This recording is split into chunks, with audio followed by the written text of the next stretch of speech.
I'm Simon Hartzell, and this is NAI Global's Diving into Commercial Real Estate.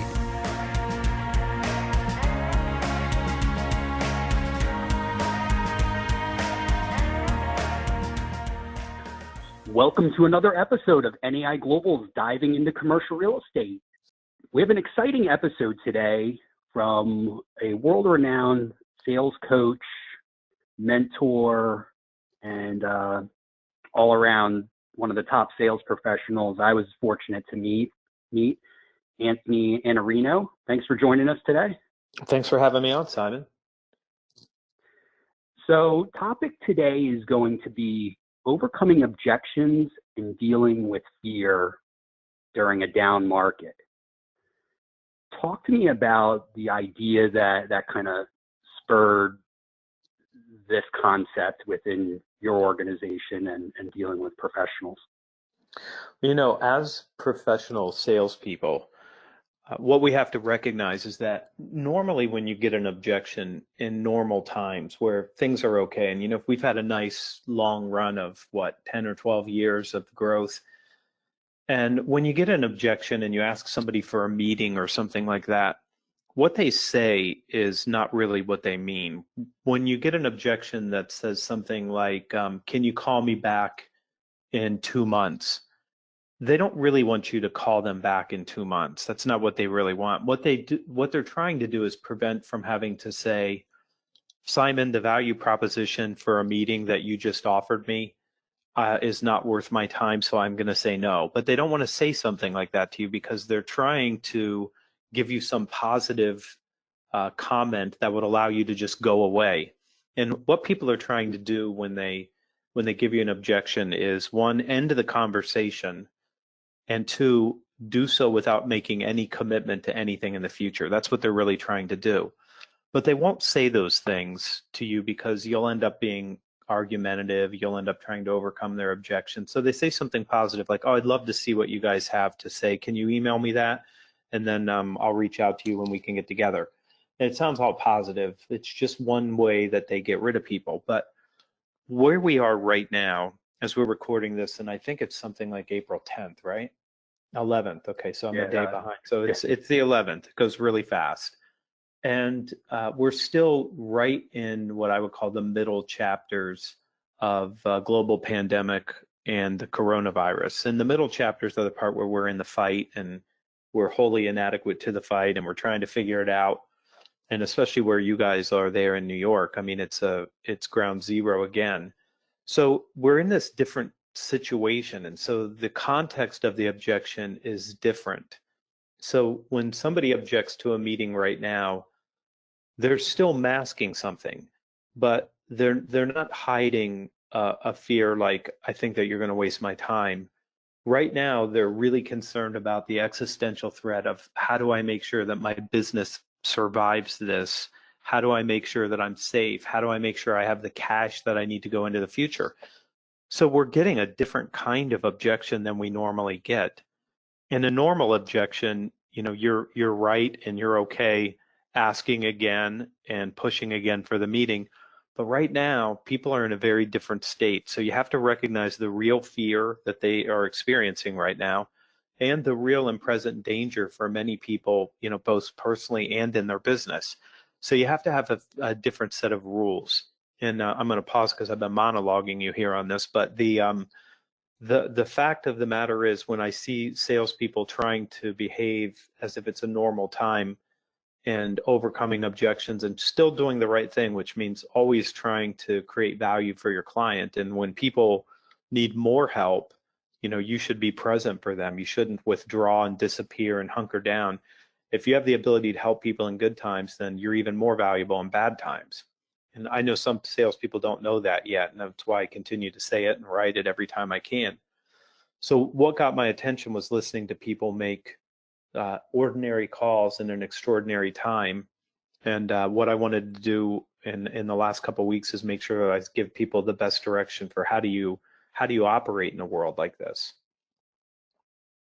Yeah, how do you change that mindset that you've been so used to developing and scripting and it's working for you, and then you get hit with this global pandemic, which just throws chaos in your own personal life and business. How do you deal with that as a sales professional? I mean, the first thing that, I would tell you is the idea of fear. And I was just trying to count how many times I've written about fear in the 10 years that I've been keeping the blog. And I think it's probably 20 or so times because it's just so prevalent in what we do. And you have to have a very, very poised and perspective-driven response to this. It's not the very first time that we've had a recession like the recession we're going to have. This might be the biggest that we've had. It might be one of the most difficult. We also are throwing more resources at this one. But you have to recognize that when you're in the middle chapters and you're right in the middle of all this, it can feel like it's the end, but it's not the end chapter. In the end chapter, we win and life goes back to what it was before, maybe with us being smarter and better prepared for the next one. But as a salesperson, your mindset has to shift from being self-oriented and worrying about yourself to being other-oriented and worrying about your clients and your prospects. Because the only way that your business ever grows and the only way your business is ever successful is by you helping other people be successful. So that hasn't changed. And if you're a salesperson and you're listening to this, you need to think about, my job is to go help as many other people as I can, because if I can help them with their business, then my business is going to continue to do well. But if I hunker down and I try to avoid making calls because I don't want to run into a grouchy person who says, Simon, how dare you call me at a time like this? And you're going to get those calls. But that's just their fear and they're concerned. And so you're going to have to follow a set of rules that allows you to do better than that when you make calls. So you're suggesting being maybe starting out a little bit more empathetic with their emotions, because that fear is so fragile right now in people's lives. How do you deal with that? I guess the intro call to break the ice. So there's two concepts here, empathy and compassion. And I want to describe the difference between the two. So empathy means walking a mile in someone else's shoes. So it means I feel your pain. I know where you're coming from. I get it that you're really fearful right now. I understand that. That's empathy. Compassion is different. So empathy is walking a mile in someone else's shoes. Compassion is recognizing that their shoes are 3 sizes too small for them and getting them some shoes that fit. And so why are they afraid? They're afraid because they have uncertainty about their future. If empathy means recognizing that so that you have a good approach, that's wonderful.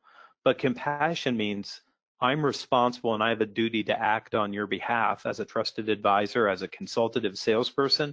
So I've got to call you and say, listen, I know this is a terrible time and I know you're not thinking about transactions right now, but I want you to know that we're here for you. I want you to know if you're struggling with anything that you're trying to do right now, we will be here to help you, whether it's a deal that we can work on with you or not. And I also want you to know that we have some ideas about how to recover faster and some of the opportunities that are going to be important to people that care about these things very soon after this ends. Then I'm going to ask for a meeting, but I'm going to start with something that suggests I understand where they are and that I'm doing something responsible, which is giving them certainty about the outcome, that they're going to be here on the other side. 2, that we can help, and 3, that we have ideas that will help them even more in the future. So it's interesting. It almost feels like, and based on what you're saying, I feel like we're in like a Marvel movie. I mean, you've got all these situations where you're the hero and you're dealing with this almost unknown villain, and everyone else is affected by the same villain out there, and it's really dramatic and something that we've never experienced. So for a sales professional to kind of, and I know there's sales professionals that are super aggressive and want to get right to the close, and it as you suggest in some of your publications, that mindset is really important in order to kind of shift gears and be adaptable and and what do you think it takes to you've shown the empathy and compassion, and now what's that next step in the process of trying to move the relationship forward? You know, what we want right now is a meeting, and what we want is a conversation, and we want those to result in an opportunity. I mean, that's what we want most of all when we're doing this work. But right now, you're going to have to be extraordinarily patient. And what that means is you have to recognize that people, when they're afraid, and they are afraid, the easiest thing to do is to not take any action at all. Because if you don't take any action at all, the decision that you make can't be wrong, except for the decision to do nothing is almost always wrong. So you have to recognize that people are going to need more time. And if you start thinking about this and you start saying, well, where are they? And are they still at this point where they're really angry? Or are they at this point now where they're depressed over this happening? And I know business owners who are very depressed over what's happening to their businesses right now. Or are they far enough down that they are accepting it now and looking for help? And so you have to just sort of identify, where are they, and then how do I serve them where they are? And they're going to be looking for ways to recover their business, but it's going to take them time to go through this process. So you want to be patient and go slow. And Simon, this is the thing, if you sell long enough that you start to recognize, the slower you go, the faster you create and win opportunities. And the faster you go, the more difficult you make it to win new opportunities, because you're disconnected from where your client or your prospective client is. Right now, they're fearful, so they need to go slow. They need to have a lot more conversation, which means you have to slow down and make sure you don't come disconnected from them.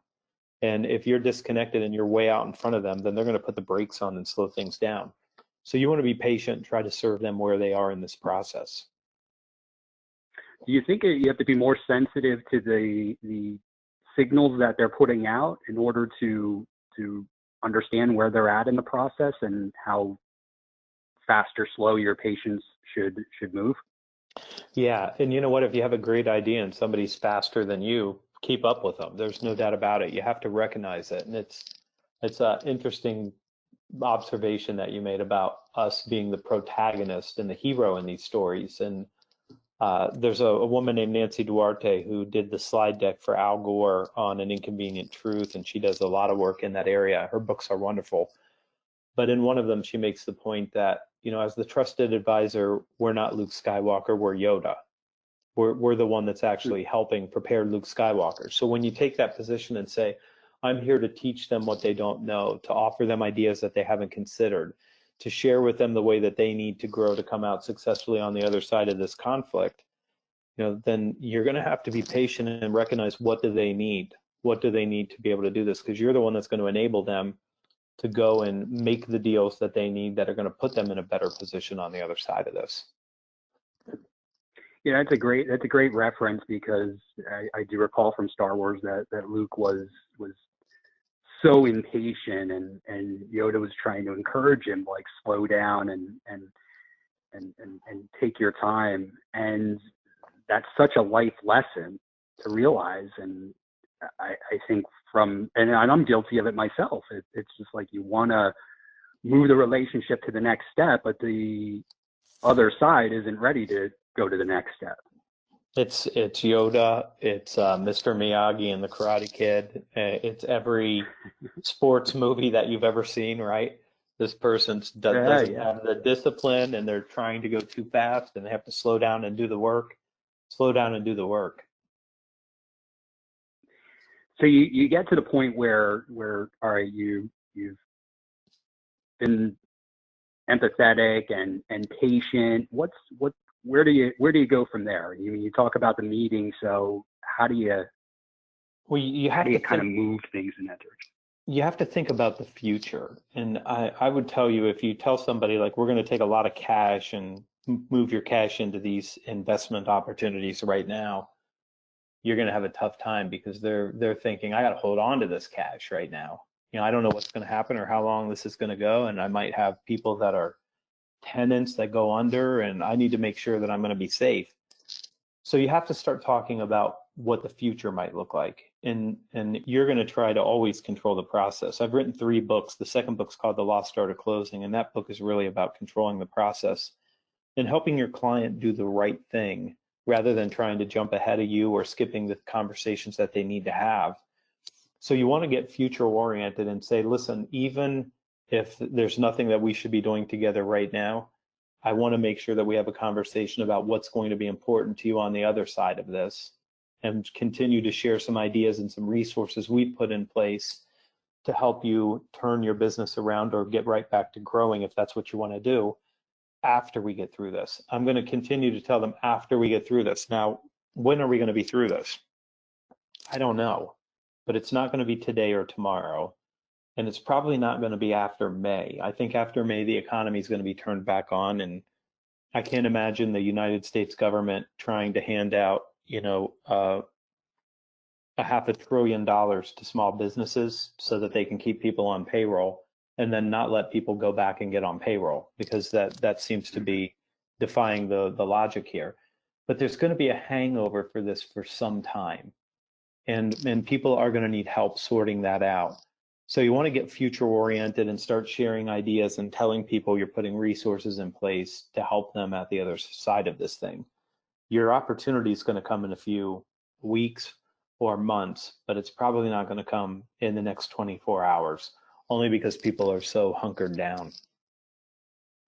Well, that's a good point, and especially in commercial real estate, and as commercial real estate advisors and professionals, they're dealing with owners that may be losing tenants or have fortunately stable properties, but are also looking for opportunities. And those opportunities may not present themselves, like you say, today, tomorrow, even a month from now. But if you combine the steps that you're talking about here today, it could put you in a good position for when the time is right and that relationship and potential client is looking to make an action move or make a response based on their situation.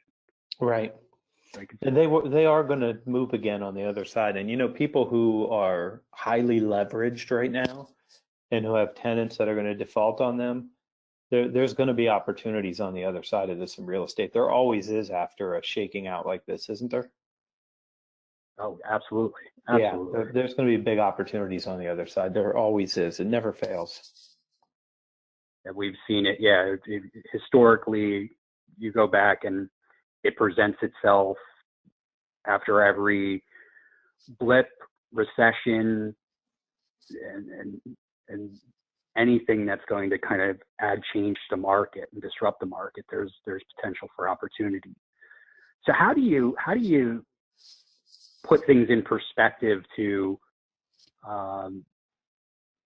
add yourself as a credible value, and what's some of the steps that are necessary to kind of present yourself during survival of this time?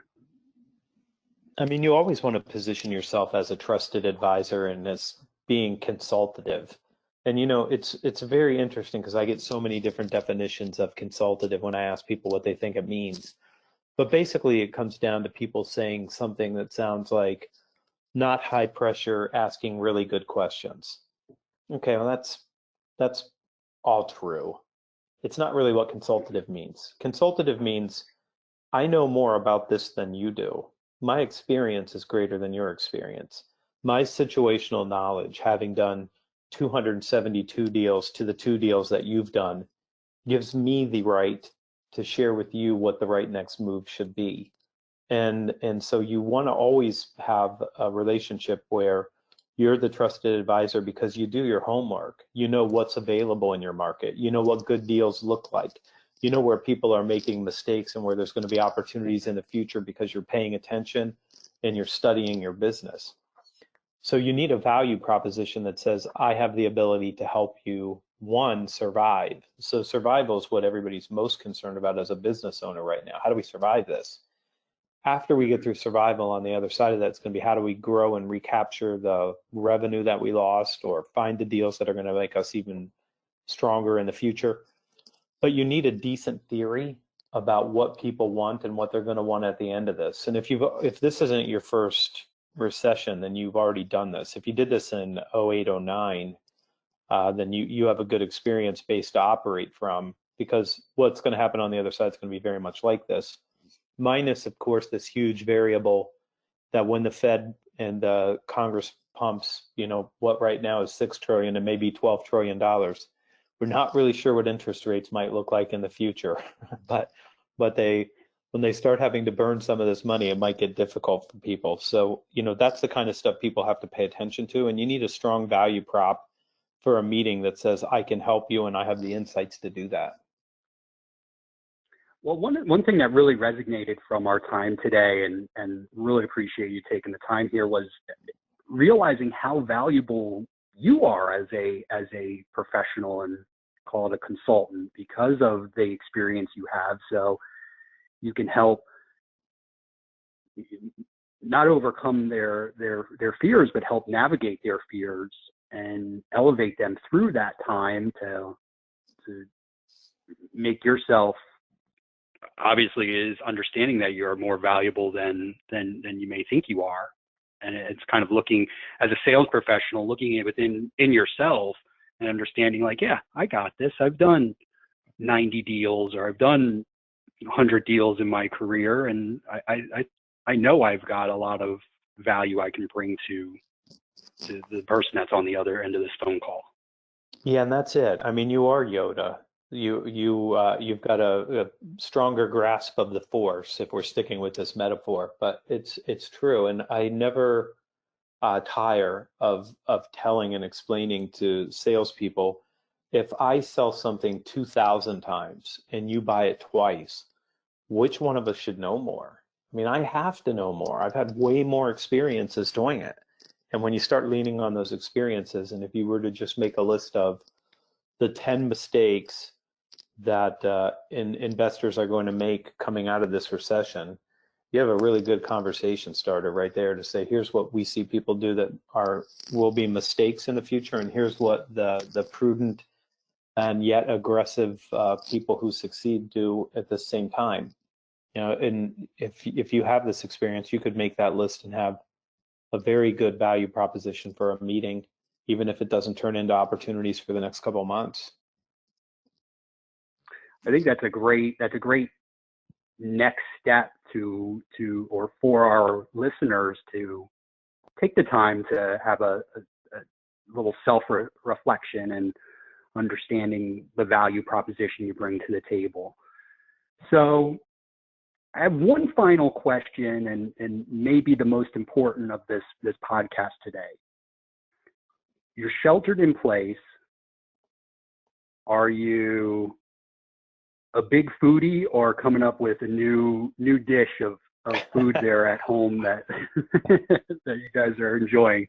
Well, let me just say there are a lot of restaurants that are going to survive because we're sheltered in place, and we're either picking up or having something delivered for at least one meal every single day. And the restaurants that we frequent and that we love, we're doing our part to make sure that they stay open. That's awesome. That's awesome. Yeah, you gotta, in this time more than ever, support small businesses. So Anthony, yeah, this has been great. I appreciate you taking the time. I want to let our audience know that you are hosting a free webinar on April 21st at 12 p.m. Eastern time. You can go to your website called thesalesblog.com. It's about overcoming objections in a down market. I think it's going to be a great segue from what we're talking about here today. If anybody listening wants to get a hold of you, is there best contact or best way to get in touch with you? The best way is the contact page at thesalesblog.com. And when you show up there, we're going to ask you to give us your email address. And I would just recommend that you sign up for the Sunday newsletter, because it's my best and my favorite content I produce every week. And it shows up on Sunday, so you have a good mindset going into Monday. That's awesome. Anthony, again, thank you. And if any of our listeners want to get a hold of us here at NAI Global, please feel free to email us at help@naiglobal.com. Thank you for listening.